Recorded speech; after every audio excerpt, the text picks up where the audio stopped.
hood of my car, went through my airbag, straight through my windshield, through my airbags, went straight into my face, bisected, split open my face, split open my nose, and opened my eyeball, cut my eyeball in half, all the way around. So if you look at, this is the eyeball, this is the back, this is the front. The hood of the car went this far deep into it, so they were able to suture the front, but couldn't safely suture the back. So that being said, I've lost all vision in my right eye. My right eye will no longer be functional. I decided to keep my right eye to see if there is a miracle that could happen. I could have some light sensitivity coming back, but that just doesn't seem to be the case. So I'm going to be continuing to consult with the doctors and possibly taking out the eyeball itself. With that, so after I hit the first car, there was another car, a truck behind me, probably an F-350 pulling a big trailer. That truck rear-ended me, so it crunched my car.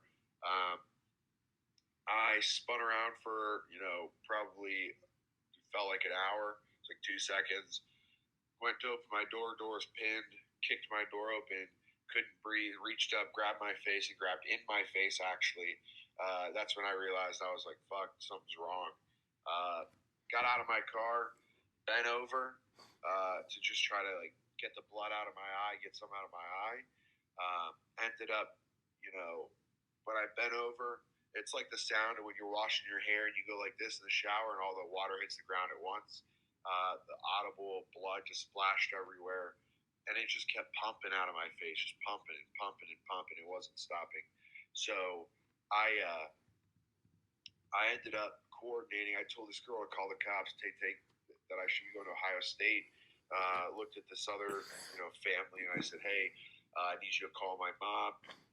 And then I had another person call Bree to meet me at the hospital. So the person that called my mom, it was really sad. I had to come to terms with death very, very quickly because I knew I was going to, at that point, I knew I was going to die if help didn't get there within a reasonable amount of time. Called my mom on the phone. I was just like, Mama, it was kind of sad. I was like, Mom, I broke my face. I split my face in half, and I'm bleeding out. And I think I'm going to die, and I just know that I love you. And, she said that it's probably the saddest phone call that she's received. The doctors have said that my case was the most complex fracture they've ever seen, aka it's the most shattered of a face that they've ever seen.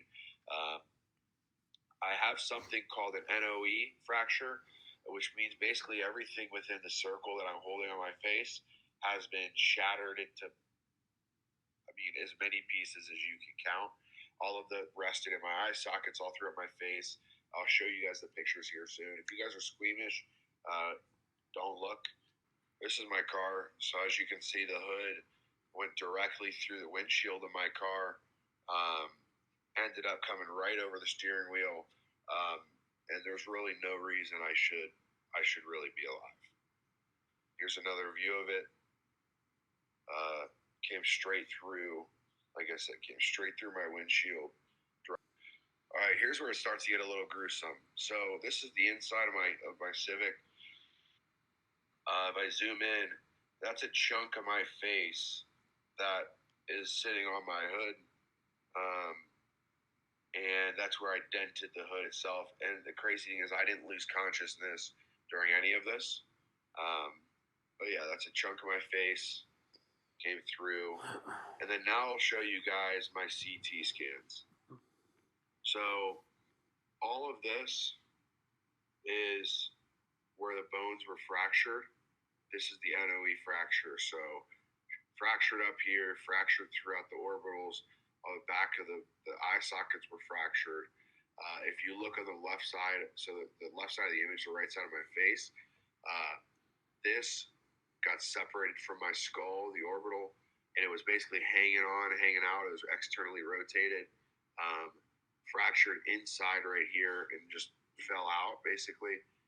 And then all of this inside, all the fragments. It was all fragmented up into my eye sockets. Then I'll show you this. So this is an interesting picture because it can tell you from the side how deep the actual hood went into my head, and it went to about here, back to the back of my eye sockets. So in relation on my video camera, if you guys can see, it went to about this far deep into my head. My hood did. So this is my face with the hood.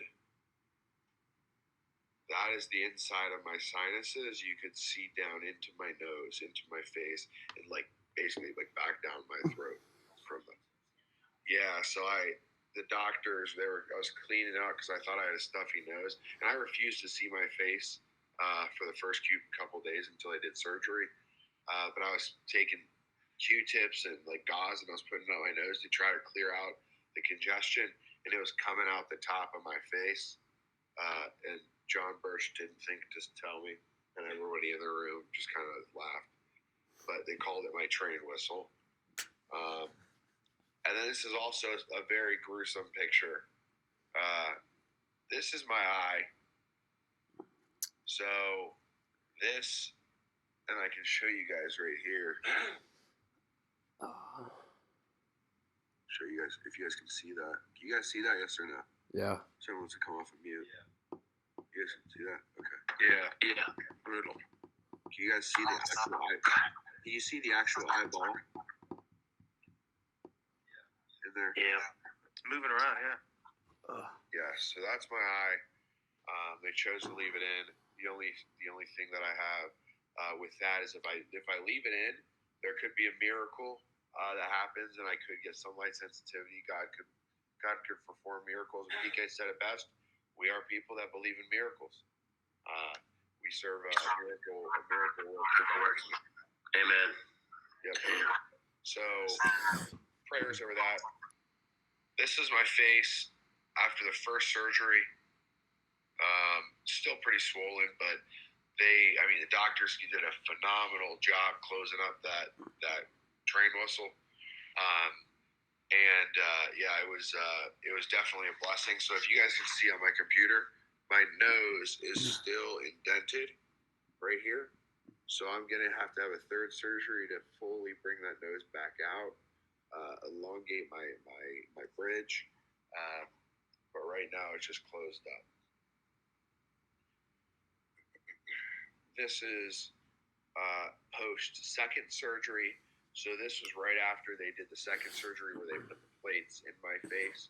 So like I said, with all the fragmentation, all the fractures, if you guys look at my camera, I have plates all throughout under my eyes, basically reconfiguring and restructuring everything. All under my eyes, all throughout my nose, through my brow line, and then on the right side, I have a major plate that runs cheekbone all the way up top, and I'm going to get a CAT scan of that too, so I will be able to see exactly where those plates are. And then finally, this is the picture I have, a day, I think this was yesterday, so it's healing up very well. Sutures are looking good.